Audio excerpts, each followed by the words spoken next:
data. Okay, people want to make data-based decisions, but I'm going to ask you a question. This is an unprepped question. This is turning the tables on the interviewer, of course. But I'm going to ask you a question. How much data do you have to collect and analyze in order to absolutely guarantee with certainty an outcome? Well, we're a data science company, so we've got the regression analysis down pat and all that, right? And there is statistical relevancy. I took 3 years of it, but I can't really point to a specific number, and it's never the same, right? So a lot of it is just enough. So which is some qualitative thing, right? That's a great answer. Enough, because you know what? We are going to make our decisions when our level of confidence exceeds our level of fear. Time for another episode of the Cold Star Project. I am here with Joseph Paris. He goes by JP, Operational Excellence Expert, which is a term that I think will mean something different to you than what you first think. So he is the founder of a company called Xonitek and the host of a couple podcasts, State of Readiness and The Outliers In. Thanks for being here. It's a great pleasure. Thanks for having me, Jason. You bet. So you're an operational excellence guy. This is a space podcast. What are you doing on here? I wanted you on because space needs operational excellence. There's a new space thing going on. There's a lot of people in the space industry now who are new to it. Cold Star is fairly new to space. And so you've written this book, which I'm going to put on camera here, State of Readiness. That phrase means something different than I thought it did initially. It's a continuous place to be, and you have to work at it. It's not a, okay, we're done now sort of thing. So, and I really like this book. I think people should go out and buy it and read it and that. So what does OpEx mean to you? It's obviously not Lean Six Sigma, TQM, or the Toyota production system. Well, it was a journey to come up with this definition and my notion of operational excellence. And I'll just give you a brief story. I was at a conference, early 2000s, maybe 2003, and it was an industrial engineering conference, and the subject of operational excellence came up. And most people were thinking of it as a rebranding of Lean and Six Sigma and continuous improvement. I said, it's got to be something more than that, because otherwise, why do we just need a new name? And so I was like, user number 5 on LinkedIn. I'm a very early adopter of LinkedIn. I never knew it was going to be the juggernaut it is today. And when I got back from the conference, I just grabbed the group name Operational Excellence, and I didn't really pay too much attention to it. I just approved people to join, and it got to 5,000 people, and then 10,000 people. I'm thinking, who the heck are these 10,000 people? So I started paying attention. And what I discovered was that the challenges people and companies face around the world are the same, identical. But how they approach those challenges is very, very local. So, for instance, a person from South Africa having supply chains stretched far, they have a tendency to fix things with duct tape and WD-40. And a German, on the other hand, will face a problem, and they will engineer a solution that 10,000 years from now, an architect will discover it'll still be working. And Americans are sort of like in between. They don't think things all the way through. They're very iterative. This is not good or bad, just the way it is. And I think that's one of the benefits of advantages of an American company is that we have all these eyes on from different perspectives, different vignettes. So, operational excellence, what the heck is operational? And a lot of my friends and a lot of my colleagues are military. Probably a good 50% of them were in the military or are in the military. And I have a lot of friends in particular that are Navy and Marine aviators. And they all go by their call signs, of course, and call signs are not assigned. You don't get to choose, I should say, you don't get to choose your own call sign. Like nobody says, I'm going to be Maverick, right? You usually get your call sign based on some goofy thing that you did. And so a buddy of mine, Boom, is telling me that his carrier group has been activated, been made operational. And he said the word operational. It's like, whoa, because I'm trying to figure out what operational excellence is. I said, what does operational mean? What does it mean that the Navy has determined that the aircraft carrier group is operational? And he said to me that it means that in the Navy's eyes, carrier, all of its apparatus, all of its support apparatus, ships and personnel are prepared to engage in the purpose for which they're intended. It's like, operational is a condition. It's not a thing.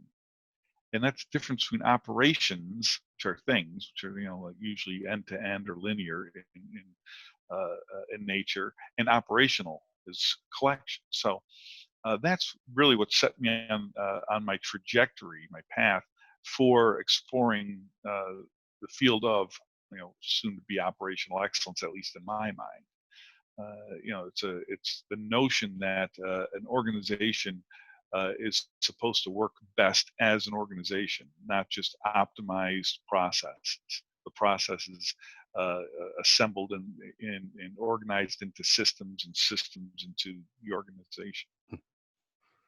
Okay, and that is the perspective I would have approached operational excellence from before reading your book. That from the operations side, because I'm an operations management guy, right? So, iterating that process and getting the people on board and the values and whatnot, and they're out there and they're thundering into the situation and really helping, resolving it quickly and using resources effectively.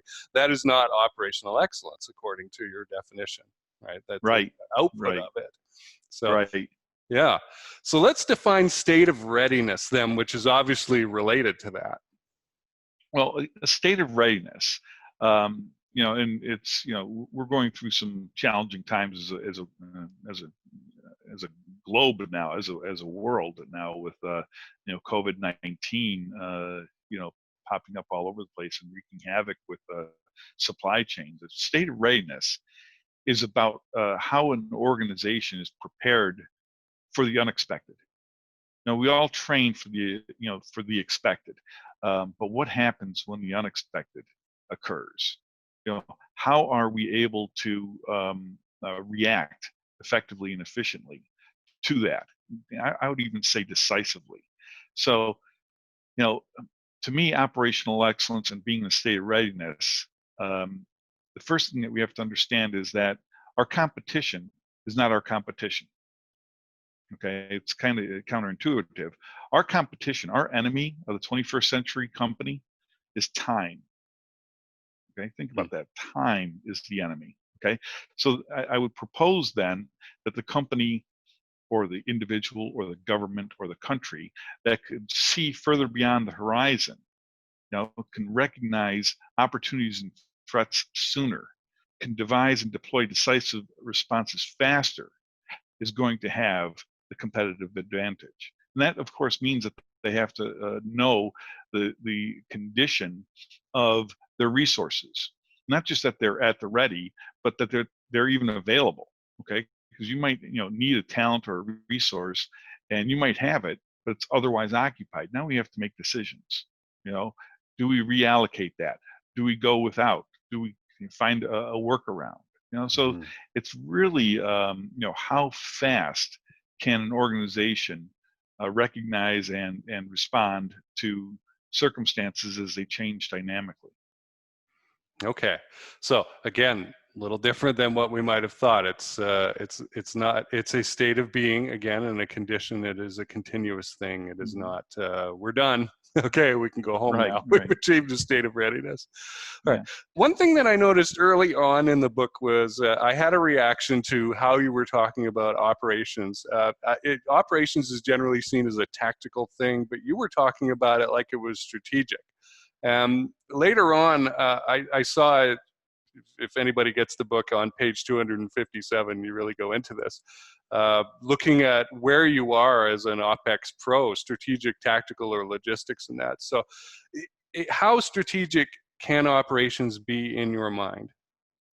It could be if you think about an organization, you think about the C-suite. To me, there's only 3 capital C's, and the rest of them are small C's. The capital C's are the CEO, the CFO, and the COO. Okay, so if you think about the CEO, that person's the chief sales rep for the company. That's the person that's setting a vision, that is saying that in 3 or 5 years' time, I promise that my company is going to be, or our company is going to be at such and such a stage, or at such and such a place in the market. The COO makes those dreams a reality, and the CFO maintains the financial bubble in which these endeavors can operate. So if you think about in those terms, the COO, operations, is what's going to drive, and realize ultimately those visions, those aspirations of the company. From that perspective, operations is very strategic. We're looking at the macro level. Now, as we drill down, we look at the macro level. We know that we have to assemble and organize our supply chains, and we have to identify the product design and engineering, and the production process, and quality, and the marketplace. We want to make sure, of course, that whatever it is that we're making, whether it's a product or service, is something that people want to buy at a price they can afford. At that level, operations is very strategic. And then we start drilling down into it as a tactical. Okay, how are we going to do these? How are we going to organize all of these things that so that they work harmoniously and cross support one another? And then, of course, there's ultimately the logistical, and this is the nuts and bolts. This is just the granular aspects of how we're going to get from here to there. Okay, so I hope people pick up your book, State of Readiness. Here it is again in the lovely blue colors, because it's going to change your mind as a leader about what operations and operational excellence can be. One thing that you bring up is the idea of a change agent having no past with the organization. There's an example, I hope I'm pronouncing this name right, Lou Getzner at IBM, came in from outside, and was able to make changes because he wasn't invested in the way we do things around here. And you bring up a couple of other examples of Ford, the automotive industry, after getting the bailout, suddenly within a month making all these changes that they should have made over the previous 20 years and whatnot. So do you think that it's vital or essential for a change agent to have no history with the organization that they are making changes in? Well, it depends on what when we talk about change. Are we talking about change? Are we talking about disruption? Are we talking about transformation? Okay, so in each of these cases that you mentioned, Lou Gerstner at the IBM, he came from Nabisco, and IBM at the time had a long tradition of hiring and promoting within. And Lou Gerstner was brought in because IBM was very sick as a company. It was in dire straits, in fact. And in the board's case of IBM, they hired this external outsider because there was no allegiances. Lou didn't have to worry about his kids not being able to play with their friends anymore, or being shunned at the country club because he had no friends at IBM. He had none of this personal attachment. He was hired to accomplish a mission, and he was given carte blanche in order to accomplish that. So, what I talk about is credible and non-credible disruptors. And most changes occur from what I'll call non-credible disruptors. And a non-credible disruptor is something that does not have truly destructive power. Okay, so what does that mean? No CEO gets up in the morning and says, you know what, I'm going to transform my company today. I'm going to take whatever it was and I'm going to make it into whatever it's going to be. It's almost always the result of some external influence that is motivating that person to embark on that transformational change. For instance, I use the example of General Motors in my book. And General Motors, it was a 40-year train wreck. Everybody knew it was a sick company. They're from the 60s at the peak of its market prowess. They saw their quality go down, their unit price go up, and losing market share. And everybody knew it had to be done. There's a litany of things. They had competing product lines. What's the difference really between a Chevy and a Buick and a Pontiac and a Saturn and a Cadillac and however many other models that they had. And along comes one global financial economic crisis. The Great Recession, as it's been called. And now we have this credible disruptor. This credible disruptor has has in its possession truly destructive power. Doesn't necessarily mean it has to use it, but it has it. Okay, and GM goes in and out of bankruptcy in 30 days and shed by the courts of all of its 40 years worth of baggage. And we see this time and again. Apple displacing BlackBerry. We could 10 or 15 years ago, we'd go to a conference and we'd say, how many people have a BlackBerry? And everybody would raise their hand and show their BlackBerries off. And, now you go to a conference and you say, how many people have BlackBerry? And none. Very, very few people, if any, have it. Even Kodak. Kodak invented the bullet that killed them. They're a chemical company. People think they're a photography company. They're a chemical company that serviced the photography industry. And along comes some guy, in the R&D department of our Kodak, and says, I invented something that makes it so that we don't need all these chemicals anymore. But unfortunately, once something's invented, you can't uninvent it. So these are all things that have truly destructive power and can transform not just a company but entire industries. Again, not that it has to be used, but it has to exist. Okay, the Pandora's Box. And JP, you got me thinking about the second and third order consequences. You grew up in an IBM town, or maybe the IBM town, right? Yeah. And I didn't even think about that. I didn't even think about that, about the kids playing with each other because their parents are executives at the company. Yeah. And the fallout of this faction versus that.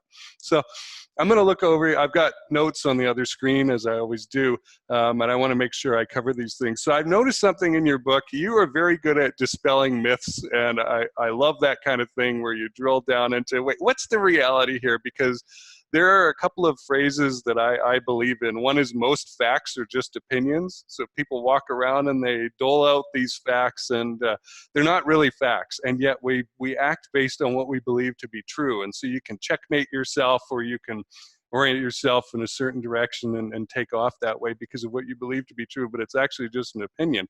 And the second comes from a copywriter named Dan Kennedy, and I've been a copywriter for over 25 years and been interviewed by Glazer Kennedy, and that he had a sign in behind him when he'd go and present that says, "But Dan, my business is different." No, it's not. Your business is not different. You pointed it out at the beginning, right, where you said all around the world, businesses all that have these same problems. So you have a couple of examples that popped up from in the book. Six Sigma, right? Why 6? Why not 7 or 4 or something like that? And also an idea that somebody had said, offered the opinion of, you need 200 data points to make a decision based upon, right? So I'm curious, in your experience, how commonplace has this been in organizations that you've worked on, and what kind of results does this kind of mushy thinking lead to? Well, it's there's a lot in those questions that you just asked. So I'm going to try to unpack. Unpack it, de-evolve it a little bit, and into some of the finer points. The data, okay? People want to make data-based decisions, but I'm going to ask you a question. This is an unprepped question. This is turning the tables on the interviewer, of course. But I'm going to ask you a question. How much data do you have to collect and analyze in order to absolutely guarantee with certainty an outcome? Well, we're a data science company, so we've got the regression analysis down pat and all that, right? And there is statistical relevancy. I took 3 years of it, but I can't really point to a specific number, and it's never the same, right? So a lot of it is just enough. So some qualitative thing, right? That's a great answer. Enough, because you know what? We are going to make our decisions when our level of confidence exceeds our level of fear. Okay, so say you and I have never worked on a project before. Heck, we never even met before. We didn't talk before today. And if we were to ever work on a project together, that first project is going to go slow because I'm going to be sizing you up and you're going to be sizing me up. Okay, what are each of us able to do and what are we not able to do? What are our strengths and weaknesses? We don't trust each other. Not with the idea of nefarious intent, okay? But we don't trust what we don't know, All right. So fast forward 5 projects. They've been wildly successful. You come to me or I come to you with an idea. We jawbone over lunch or dinner, and then we say, "Yeah, let's try that." We've compressed Hmm. that decision-making Mm-hmm. time. Okay. So when people are talking about, how much data points, whether it's 2,000, 200,000, who cares? I mean, it's all going to come down to, we're going to make that decision when we feel comfortable in making that decision. Right. Okay. So, Yeah. and there's of course things that we could do to reinforce it. In the space business, they have all sorts of crazy metallurgists that are always testing, materials for stress points and fractures and all things, that cause things to go in a suboptimal way. Say it that way. But at the end of the day, when you say, "Yeah, I'm absolutely confident this is going to work," right? We don't Mm-hmm. absolutely know with certainty. We have a level of confidence, Right. and that level of confidence is what causes us to make that decision. Could you imagine? Toyota's and everybody in the automotive industry is always talking about striving for perfection. I would Yeah. give you a proposition, a postulate, if you will. I think that's the right word. That if Toyota or any auto manufacturer ever made the perfect car, it was perfect in every way. Either one, nobody would buy it because it wouldn't satisfy everybody, or two, nobody would buy it because they couldn't afford it. Hmm. People can't afford perfection. So every day we're making trade-offs, Hmm. and those trade-offs ultimately are economic in nature.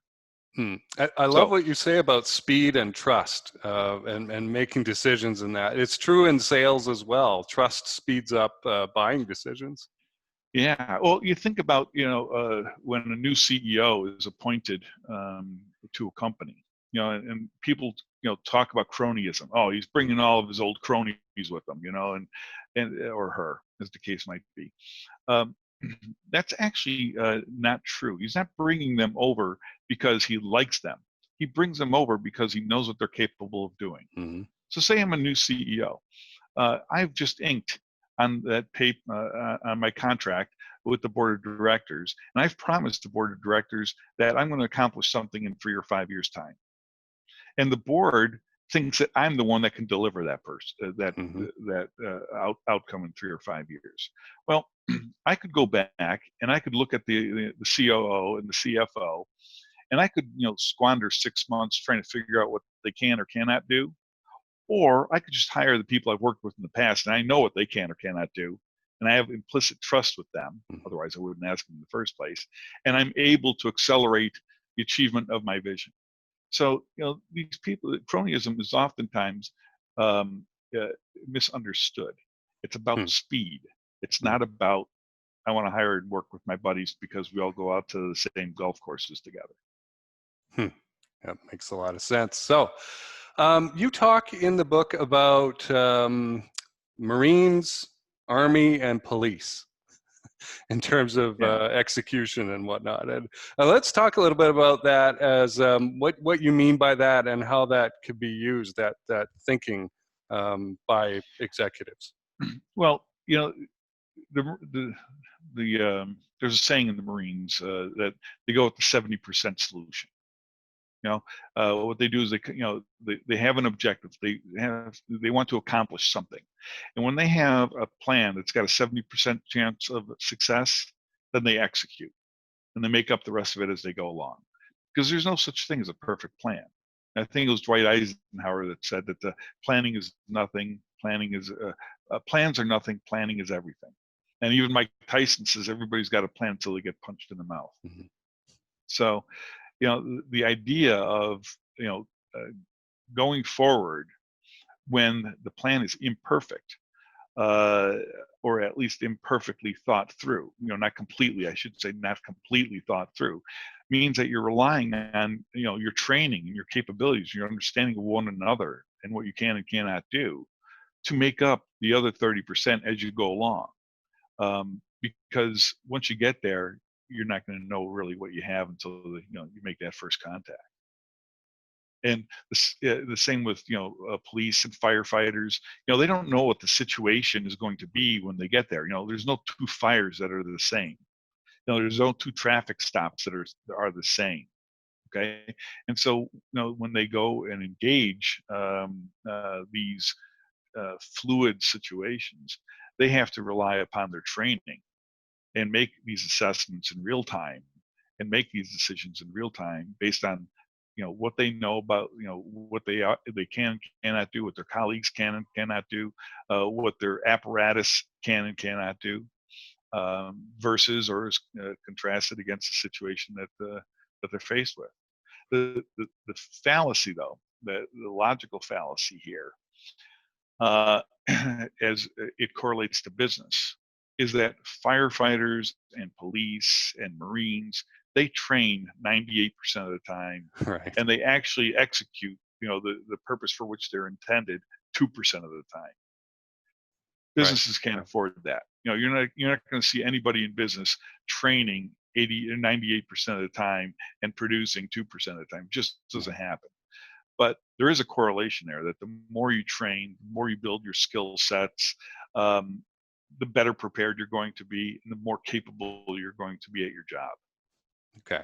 And also, you point out that each, like the type of organization that you are might not play well with one of the others, right? The Marines will work with the Army okay, and the Army with the police, but the Marines and the police probably won't mix very well. Well, I mean, that really comes down to a bit of culture, and I don't know if I actually say that, but every time you have different organizations, you're going to have different ways of doing things, and you're going to have to deal with the personalities. And the challenge is, like, I was recently speaking with one company here in Germany, and for the last 5 years, they've acquired 50 companies a year. Okay, now that's a monumental acquisition rate. And before those companies were acquired, each one of them had their own personalities, their own way of doing things. And now they have to learn how to wear the team colors of a different team. And how do we do that? How is that done? Without upsetting the apple cart. Very, very challenging. To acquire and integrate a company at the personality level, at the cultural level. Even if there was a joke years ago. I'm sure that you remember when Daimler bought Chrysler, and everybody said it was, or at least folks at Daimler and Chrysler said it was a marriage of equals. Well, the joke here in Stuttgart was that the company name might be Daimler-Benz, but in German, the Chrysler is silent. Sorry, not Daimler-Benz, Daimler Chrysler. But in German, the Chrysler is silent. Okay. What is the most vulnerable stage in achieving operational excellence? What's a big symptom of a problem that people could see? I see the biggest challenge is the first step. Okay, this is the single biggest challenge.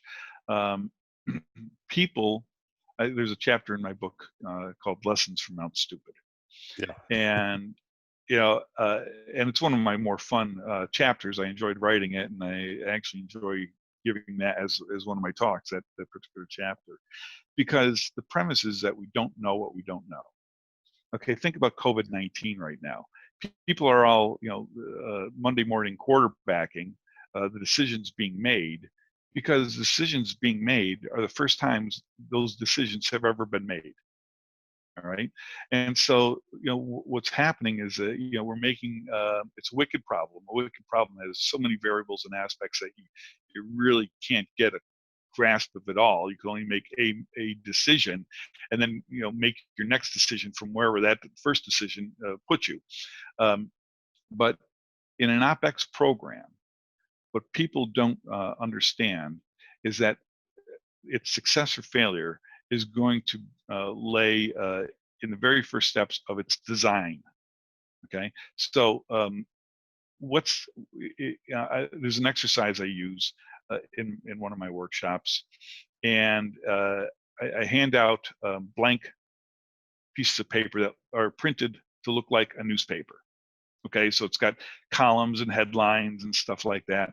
And I instruct the people, I say, if your program was wildly successful, so wildly successful that the local newspaper ran an extra story, extra edition, just for that, the success of your program, what would the headlines read?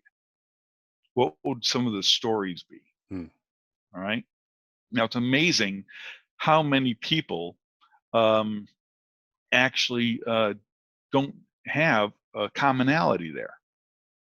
Their vision of success is different from another person's vision of success. Okay, and if people have multiple visions of success, there's no alignment by default. I mean, by default, you can't have alignment. So what I try to get people to do is, what are the success factors for you? You're not Toyota. You'll never be Toyota. Okay, you're not General Electric. You'll never be GE or Honeywell or anybody else. You are who you are. All right. Your business factors, your circumstances are different from theirs. What is going to be success for you? And then we have to work towards that success. Okay, and we see this in sales as well. You want to get the C-suite and other folks in the room and ask them, go around the room and ask them, right, what's most important about this from your seat, and you will get different answers just like that. I'm fascinated by, I think we're going to dig into this in a second.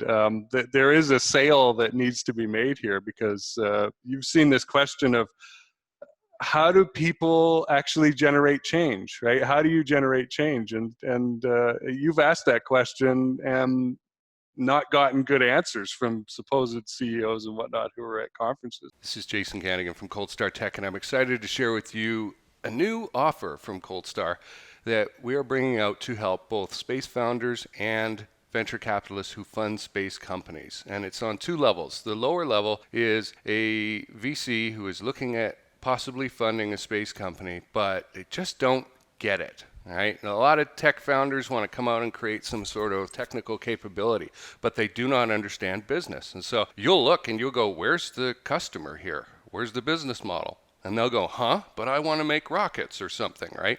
And it's really cool. Well, that, as we know from the dot-com era, is not a viable business model. And so you bring us in. We've got great technical expertise on the space side, folks who have done this sort of assessment before, like our technical engineering advisor, Dr. Rick Fleeter, myself in the process engineering field, plenty of other people with brains to look at this problem so that you don't have to blow your brains out trying to figure out how to make this work. And on the company side, it's a benefit for them because we will show them the roadmap to how you're going to get funded, how you will want to fund them, what changes to make to get VCs excited about putting money in. And so that's good for you. Right? The second level is at a deeper and higher level at the same time. It is for venture capitalists who have given a seed round to a company, a space company, and that has gone on for a little while, 6 months, a year, something like that. And it is time, as COVID has made it, to double down or get out. Those are pretty much the choices, right? It's time to invest further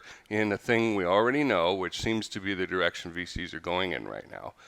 They don't seem to want to look at new things or stop, just kill the project. And so the good news is, in that situation, there's a lot more going on. There's more meat for Cold Star experts to get in and analyze, right? You're going to have processes in place, whether they know it or not. We'll be able to flowchart those and maybe accurately document them for the first time so we can get some kind of value chain going in the organization. We'll be able to test whether the leadership is the right group of people or whether you're missing something, the strategic direction, the business model, all this stuff. So if this sounds interesting to you, reach out to us. You can email me at jason@coldstartech.com or just connect with me and message me on LinkedIn. That's probably the best way to do it. And I'm excited to talk to you. The kind of transformation that we're able to offer here is beyond anything you'll see out there. And as a VC, this will save you so much time and energy, right? Like if you're a VC and you've got 100 companies to look at, you've got 3 days a year to look at each one maybe, right? That's not really good enough, is it? Wouldn't it be better to have experienced expert space people who understand space, right, look at this investment and tell you, here's a grade, right? Here are several grade areas. Is this thing ready to pour gasoline on the fire, or is it just going to go up in smoke? This is Jason Kanigan from Cold Start Tech. Let's get back to the interview. You talk about packaging communications for delivery. That's a phrase that I've seen in there, and give a 4.5-page list of logical fallacies, which I found fascinating and amusing. So talk about the importance of this and why it's necessary and yet not stressed enough out there in the real world, because we want to stay away from avoiding maybe this fight, flight, or fright response. This is. I'm going to give you a story that actually occurred on LinkedIn here. Some person, a group member, the OpEx group, posted a question: what's the difference between Lean and Six Sigma? And of course, this is a LinkedIn comment. Okay, so this is not like a dissertation. This is not a 400-page book on State of Readiness. This is like, what's the difference between Lean and Six Sigma? So my simple response was, generally speaking, Lean is about velocity, and Six Sigma is about the quality of the process. All right. So velocity, how do you get something through the process as fast and frictionless as possible? And with the quality of the process, I remember a commercial from Bank of America. This is a couple of decades ago, maybe 30 years ago. President of Bank of America comes out and says, last year, Bank of America processed over 3 billion checks accurately. And then he stops himself immediately, reverses. He says, actually, last year, Bank of America processed 1 check accurately and then repeated the process over 3 billion times. Okay. So this is, that was my simple response. And really the simpler wasn't injecting Bank of America. It was just about Lean being about velocity and Six Sigma being about the quality of the process. And wouldn't you know, a couple of people immediately jump on it and say, are you telling me that Lean isn't about quality? And it's like, I didn't say any of the sort. I didn't say anything of the sort. Well, you implied it. And it's like, an omission is not an implication. This is a simple comment to, somebody's query, and this is my offering. And it's sort of like me asking you, what's your favorite fruit? Probably mangoes. Yeah. Okay, mangoes. Why do you hate bananas? Exactly. You didn't say bananas. So, yeah. Yeah, you didn't say. What do you have? So you love mangoes, but why do you hate bananas? Yeah. Now, of course, the logical fallacy is that you didn't say you didn't hate bananas. You just said you liked this. Just because you like that doesn't mean you dislike something else. Right.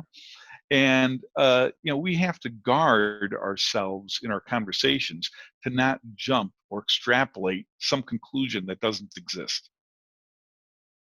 And in this particular case, I call these kind of folks the Taliban of Lean. All right. The challenge is that whenever you question dogma, their initial reaction is that you are a heretic. Okay, and I think it's very dangerous for people to take these approaches, these disciplines, and treat them like a religion. I'll give you, to Shingo, for instance, Shingo's very bright guy, very brilliant guy. Okay, there's a whole field of study around his works. Okay, I personally highly respect him. But Shingo accumulated a body of knowledge over his lifetime. Okay, and we passed that baton on to others to carry on the work. He didn't expect them to carry on his work. He expected them to build off of his work. The body of knowledge didn't die. Its evolution didn't die with him. It lives on. It's supposed to, I believe that we disrespect these sages by not building off of what they gave us. Because at the end of the day, they might have taught us everything we know. They didn't teach us everything they know. I'm sure you're going to get a lot of feedback on that. We'll see. I'm reminded of a a long lecture on academic writing and making it effective that I watched, where the guy instructing talked about how knowledge and what is accepted as doctrine is a porous thing. Things come in and things fall out of it according to fashion or what is true or not true at the moment. And that's what made me think of. And just to make this perfectly clear, I don't believe I am the be-all, end-all of operational excellence. I don't believe for a second that my definition of operational excellence should be the universal truth. I mean, these are laws of man. Okay, we made this stuff up. All right, these are not like laws of nature, like gravity or the speed of light or things of that nature. Things that are absolute in physics. So I fully expect, and I would hope that some people would take what I've shared or my thoughts and taken it and personalized it and taken it in their own direction. I wouldn't be dissatisfied at all. I'd be honored. Huh. Well, let's dig into, you have an OpEx ERM process, and I've learned a number of traditional problem solving approaches. This one's different from that. What does it look like? Well, OpEx ERM, Operational Excellence Enterprise Readiness Model is basically what OpEx ERM means. And it's a way of constructing a program and deploying a program to achieve some outcome that's defined up front. I don't, we could go into the forensics, and I don't think your audience would gloss their eyes over, of course. Some more of the forensics are I'd be interested. But the whole idea is that it all starts with, what does success look like? Okay, everybody's got to understand and agree to what success looks like, and then we have to build our program and our efforts for that success. So, we have to build awareness within the organization of what it is that we want to achieve. We want to make sure that the C-suite, all the senior execs, agree with that outcome, because we want to work on what's important. We don't want to work on what's not important. And what's important is what's important to them. This is another thing that people get kind of sidetracked on. We always think about the customer. Well, who's the customer? Is the customer the person that buys your product, or is the person the customer the person you report to? So and we're going to have to hope and pray that the C-suite has genuine interest in satisfying their customers. Let's assume that's the case, because if let's face it, the C-suite is not interested in satisfying the customers, the OpEx CI team is not going to help. They're not going to be successful anyway, right? I mean, it's just not possible. Right. So let's assume for a second that the C-suite, their main mission is to make outrageously wonderful products and services for their customers. Now, as CI OpEx people, we have to try to figure out how to achieve or accelerate or be the accelerant of the achievement of that company vision. So that means that everybody's got to know what that is up front, and everybody's got to agree to it in unmistakable terms. Okay, I'll give you an example of what I mean by unmistakable. I was at a client site, and I asked, during my workshop, what does the company want to be? And it goes back to that, the vision of the future. And after a long pause, because it's one of those questions I ask and then I don't say another word until somebody volunteers, and eventually somebody did, and they said, we want to be the #1 e-commerce fashion provider in all of Europe. And I said, awesome. What does #1 mean? Okay, is it #1 in revenue, market share, profitability, customer satisfaction? What does #1 mean? Because if you don't know that, you can't prioritize your efforts. So we need to know that company vision in absolute terms.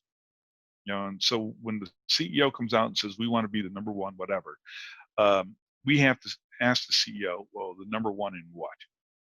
Okay, what do we have to be #1 at? Because if we're not working on what's important, we're going to be a nice to have, not a need to have. And we will never be at the strategic table. We'll always be at the logistical, probably the logistical table. those 3 levels that we were talking about. And you Right. pointed out that when senior management stops contributing or supporting continuous improvement or operational excellence efforts, that's the beginning of the end right there. Absolutely That is correct. not good. Absolutely correct. So I talk about how to communicate with the C-suite, Hmm. and there's another chapter in one of my talks that I give. I talk about CEOs and their sausages, Right. and I share that CEOs love their sausages, and we have to learn to love the sausages as much as they do. Hmm. And they love the crispiness of the roll, and the spice in the meat, and the zest of the mustard, but they don't want to see it being made, and they don't care to know what goes in it. All right. So when we're talking to the CEO about how we can help them, when I say the CEO, I mean that whole C-suite, but I'm just abbreviating, okay, and picking on the CEO. But when we're talking to the CEO, we have to speak in their terms. We don't expect them to speak in our terms and aren't using our syntax. So we shouldn't be talking to them about Kaizen or Gemba or all these other Japanese things, or value stream mapping, which is an American thing or an English thing. We have to talk to them, unless, of course, they understand that. If they understand it, then use it. But we have 30 seconds to impress these people, because they have hundreds of decisions they have to make today.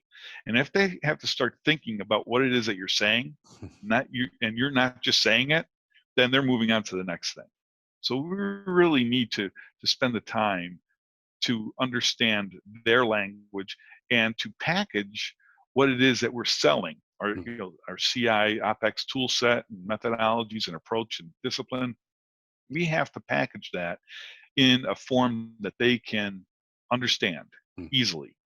In fact, when I was writing my book, I took great pains at doing this. I knew that my audience was international, and that English would probably be the second language or third language for many of the readers. So I purposely made the book an easy read, or tried to make it an easy read, without a lot of technical mumbo jumbo. I mean, just no MBA words, just something that anybody could pick up and read through. Even me. Even you. Right. So and I have struggled with that, explaining the operational excellence stuff to the C-suite thing. I just sort of expected that they would know a lot of it, but it just ain't the case. So yeah, you really have to take the time to set up that lighthouse. Everybody's got to know. And getting back to the OpEx ERM, just to wrap that up. Yeah, let's talk about that process. Yeah. You really have to spend that time up front to define that success. And then after after everybody's agreeing to that success, then you have to start doing what I'm going to call an assessment, an internal assessment. Where are we at? And this is nothing that's this is critically important, and it's too often glossed over. I ask people, where are they? What assets and what's the state of readiness of these assets? Are they trained? Are they not?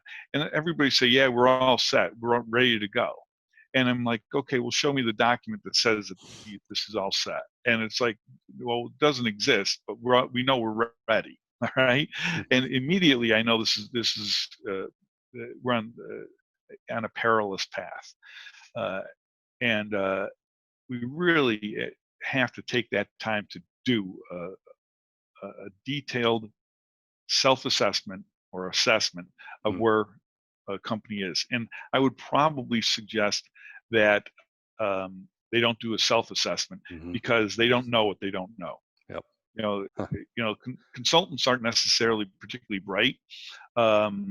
They just don't know not to ask the question.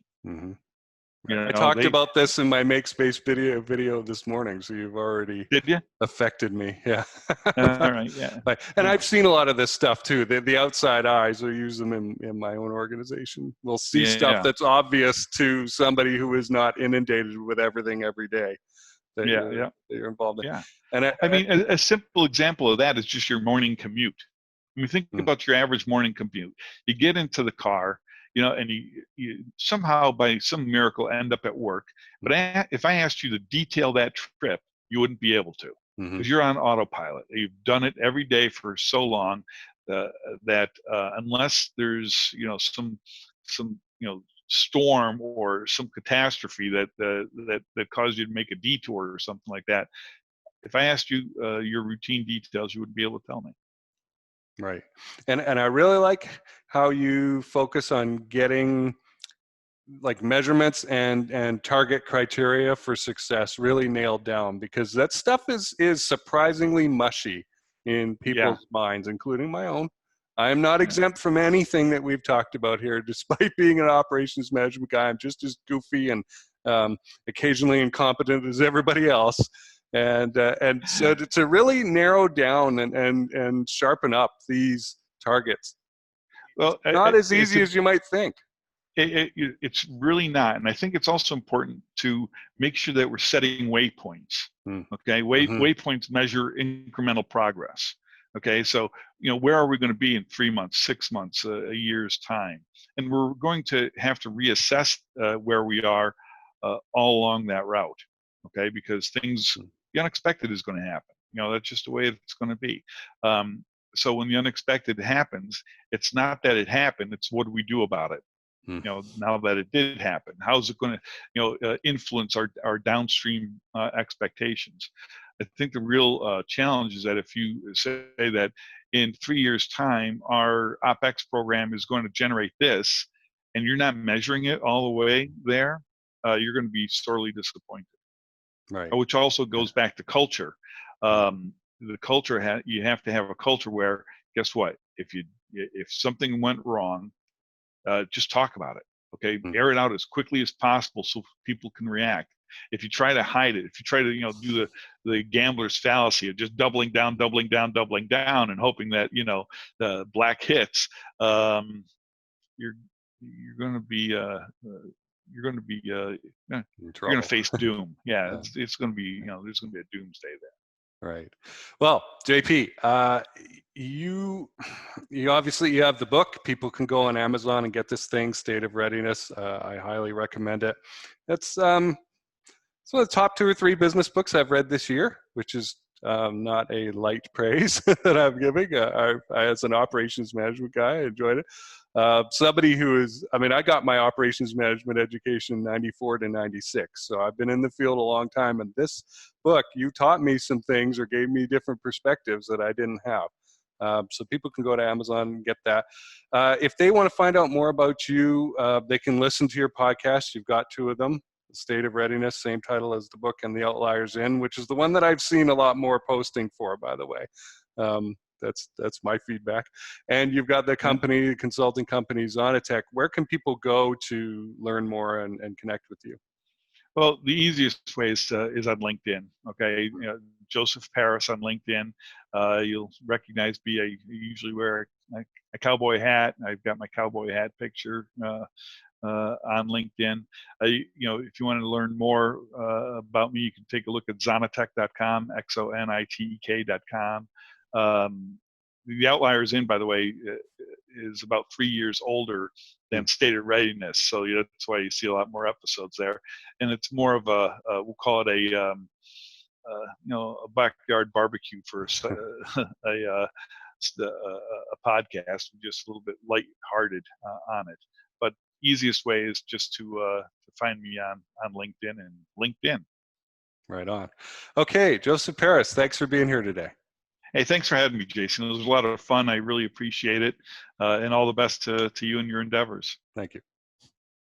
This is Jason Kanigan from Cold Star Tech. Thanks a lot for listening to this episode. I hope you enjoyed it. If you do want to get email notifications of upcoming episodes or episodes that have just been released, and maybe a little news sprinkled in here and there, you can sign up for email notifications at coldstartech.com/MSB. That's short for Make Space Boring. That's another little show that I do. It's once, twice, 3 times a week, something like that. Anytime there's news or an update on who I'm meeting and what I'm studying in the space field. So you can go check that out. On the YouTube channel, I can do something that I cannot do on Anchor for the audio only side of things. the YouTube channel allows me to have playlists. And so you might want to go to the channel, the Cold Star Tech channel, and check out those playlists, because you will find you can go down a rabbit hole basically into several areas like space law and policy, small sats. And I think that's a lot easier than trying to scroll through 130 episodes or something like that, looking for the thing that you want. So I recommend going and checking that out. And remember, if you're ready to take your space business to the next level, or you're a VC looking for deep and very valuable insight into a space company you're looking at investing in or investing further in, come and talk to us. Thanks for listening.